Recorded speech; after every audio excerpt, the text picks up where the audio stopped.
नमस्ते। कभी सोचा है वो नई दवा जो मार्केट में आती है वो हम तक पहुंचने से पहले कितने मुश्किल रास्तों से गुजरती है। ये सफ़र बिल्कुल भी आसान नहीं है।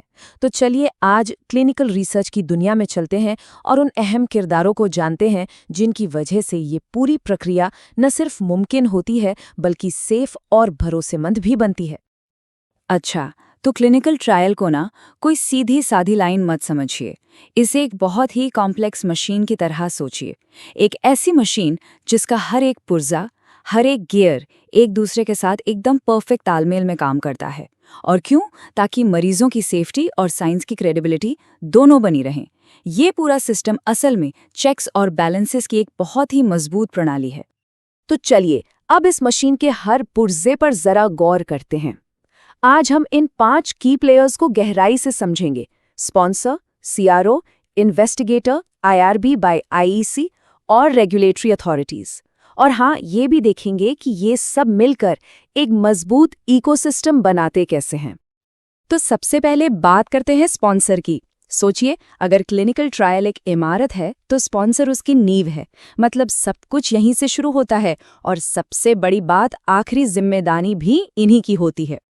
अब ये स्पॉन्सर कोई भी हो सकता है, कोई एक इंसान, कोई बहुत बड़ी फार्मा कंपनी या फिर कोई छोटा सा रिसर्च इंस्टीट्यूट। लेकिन इससे फर्क नहीं पड़ता कि वो कौन है। पॉइंट ये है कि स्पॉन्सर ही ट्रायल का असली ओनर होता है। वही इसे शुरू करता है, मैनेज करता है और सबसे ज़रूरी, इसकी पूरी फंडिंग मतलब इसका सारा पैसा भी वही लगाता है। और जिम्मेदारी, वो तो पूरी की पूरी इन्हीं की है। और देखिए, स्पॉन्सर की जिम्मेदारियां कोई छोटी मोटी नहीं होती। सबसे पहले वो ट्रायल का पूरा साइंटिफिक प्लान, जिसे हम प्रोटोकॉल कहते हैं, वो तैयार करते हैं। फिर वो एक मजबूत क्वालिटी मैनेजमेंट सिस्टम बनाते हैं ताकि हर स्टेप पर क्वालिटी मेंटेन रहे। और सबसे जरूरी, सेफ्टी मॉनिटरिंग और फार्माकोविजिलेंस। इसका सीधा सा मतलब है ट्रायल के दौरान दवा का हर असर, चाहे अच्छा हो या बुरा, उस पर पैनी नजर रखना। और आखिर में ये पक्का करना कि जो भी डेटा जमा हो रहा है वो एकदम एक्यूरेट हो और उसकी रिपोर्टिंग भी ठीक से की जाए।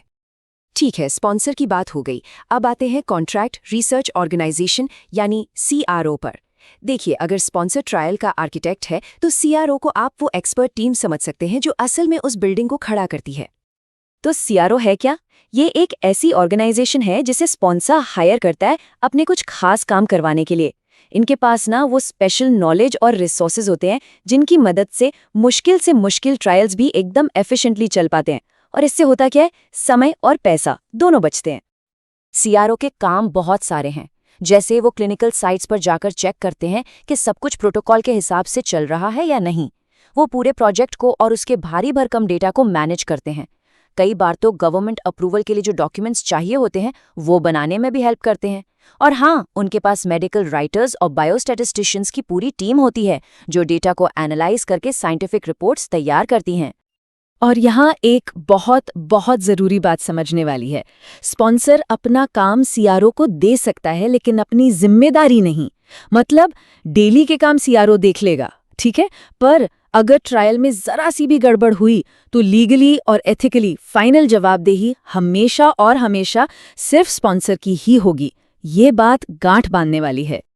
चलिए अब उस इंसान की बात करते हैं जो इस पूरे प्रोसेस के बिल्कुल सेंटर में है, इन्वेस्टिगेटर। ये वो व्यक्ति है जो सीधे पेशेंट्स के साथ काम करता है और ट्रायल को कागजों से निकालकर असल दुनिया में लाता है। तो ये इन्वेस्टिगेटर कौन होता है?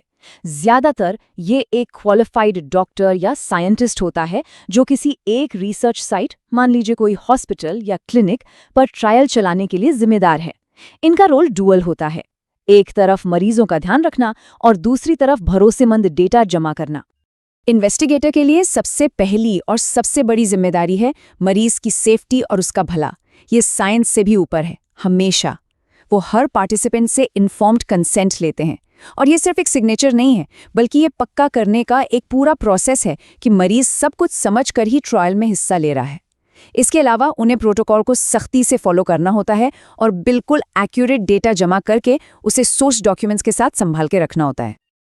अच्छा, अब मिलते हैं इस पूरे सिस्टम के एथिकल गार्डियन से। जी हाँ, मैं बात कर रही हूँ इंस्टीट्यूशनल रिव्यू बोर्ड यानी आईआरबी या इंडिपेंडेंट एथिक्स कमिटी यानी आईईसी की। ये वो इंडिपेंडेंट बॉडी है जो ये पक्का करती है कि साइंस कभी भी इंसानियत से बड़ा ना हो जाए। IRB या IEC असल में डॉक्टर्स, साइंटिस्ट्स और यहाँ तक कि आम लोगों की एक इंडिपेंडेंट कमिटी होती है। इनका एक ही मकसद है, ट्रायल में जो लोग हिस्सा ले रहे हैं उनके अधिकारों, उनकी सेफ्टी और उनके वेलबींग की रक्षा करना। और ये स्पॉन्सर और इन्वेस्टिगेटर से बिल्कुल आज़ाद होकर काम करते हैं ताकि इनके फैसले हमेशा अनबायस्ड रहें, एकदम निष्पक्ष। तो ये काम कैसे करते हैं? देखिए, ट्रायल शुरू होने से भी पहले वो हर डॉक्यूमेंट को, खासकर इन्फॉर्म्ड कंसेंट फॉर्म को बहुत बारीकी से चेक करते हैं। फिर जब ट्रायल चल रहा होता है तब भी वो लगातार उस पर नज़र रखते हैं। साल में कम से कम एक बार तो रिव्यू करते ही हैं। और अगर प्रोटोकॉल में कोई भी चेंज करना हो या कोई सेफ्टी रिपोर्ट आए तो वो भी पहले इनके पास ही अप्रूवल के लिए जाती है। मतलब साफ है, इनकी पावर बहुत ज्यादा है। आप कह सकते हैं कि इनके पास एक एथिकल वीटो होता है। जब तक इनकी हरी झंडी नहीं मिलती, कोई भी ट्रायल एक भी मरीज को एनरोल नहीं कर सकता। बस इनका फैसला फाइनल होता है। और अब बारी है हमारे आखिरी लेकिन शायद सबसे पावरफुल स्टेक होल्डर की, रेगुलेटरी अथॉरिटीज़। ये वो सरकारी संस्थाएं हैं जो इस पूरे खेल के नियम बनाती हैं और ये भी पक्का करती हैं कि हर कोई उन नियमों को माने। ये सरकारी एजेंसीज होती हैं, जैसे अमेरिका की FDA, यूरोप की EMA या अपने भारत की CDSCO। इनका काम है दवा बनाने और क्लिनिकल रिसर्च से जुड़े सारे कानून और नियम बनाना और उन्हें लागू करवाना। इनका सबसे बड़ा मकसद है आम जनता की सेहत की हिफाजत करना। इनके काम को हम 3 मेन स्टेप्स में समझ सकते हैं। स्टेप 1, वो शुरुआती डेटा को रिव्यू करके ट्रायल शुरू करने की परमिशन देते हैं। स्टेप 2, वो बीच-बीच में रिसर्च साइट्स पर जाकर इंस्पेक्शन करते हैं, ये देखने के लिए कि सारे रूल्स फॉलो हो रहे हैं या नहीं। और स्टेप 3, जब ट्रायल का सारा डेटा आ जाता है तो उसे पूरी तरह से जांच परख कर दवा को मार्केट में लाने का फाइनल अप्रूवल देते हैं। तो चलिए अब इन सारी कड़ियों को एक साथ जोड़कर देखते हैं कि ये पूरा कोलैबोरेटिव इकोसिस्टम आखिर काम करता कैसे है। और ये सब हमें उसी एक बुनियादी सवाल पर वापस लाता है जिसका जवाब देने के लिए ही ये पूरा ढांचा बनाया गया है कि ये सारे हिस्से एक साथ मिलकर मरीजों की सेफ्टी और साइंस की इंटेग्रिटी को कैसे सुनिश्चित करते हैं। ये उनकी एक दूसरे पर निर्भरता को साफ साफ दिखाता है। स्पॉन्सर पैसा और जिम्मेदारी देता है, CRO काम को मैनेज करता है, इन्वेस्टिगेटर मरीज को बचाता है, IRB नैतिकता पर नजर रखता है और रेगुलेटर्स कानून लागू करते हैं। सोचिए, अगर इनमें से एक भी गियर फेल हो जाए तो पूरी की पूरी मशीन ठप पड़ जाएगी और इससे सिर्फ दवा का भविष्य ही नहीं, मरीजों की सेफ्टी भी खतरे में पड़ जाएगी। तो इस पूरी चर्चा का निचोड़ क्या है? यही कि एक कामयाब और भरोसेमंद क्लिनिकल रिसर्च असल में एक टीम गेम है। ये एक ऐसा सिस्टम है जिसकी नींव ही सहयोग और साफ साफ जवाबदेही पर टिकी है। हर स्टेक होल्डर को अपनी खास भूमिका पूरी ईमानदारी से निभानी पड़ती है ताकि एथिकल कंडक्ट, पेशेंट सेफ्टी और डेटा इंटेग्रिटी पर कभी कोई आंच ना आए। हमारे साथ जुड़ने के लिए आपका बहुत बहुत धन्यवाद। ये समझना बहुत ज़रूरी है कि इस पूरे प्रोसेस की मजबूती ही इस बात की गारंटी है कि आने वाले कल की जीवन बचाने वाली दवाएं आज सेफ और एथिकल तरीके से तैयार की जाएं।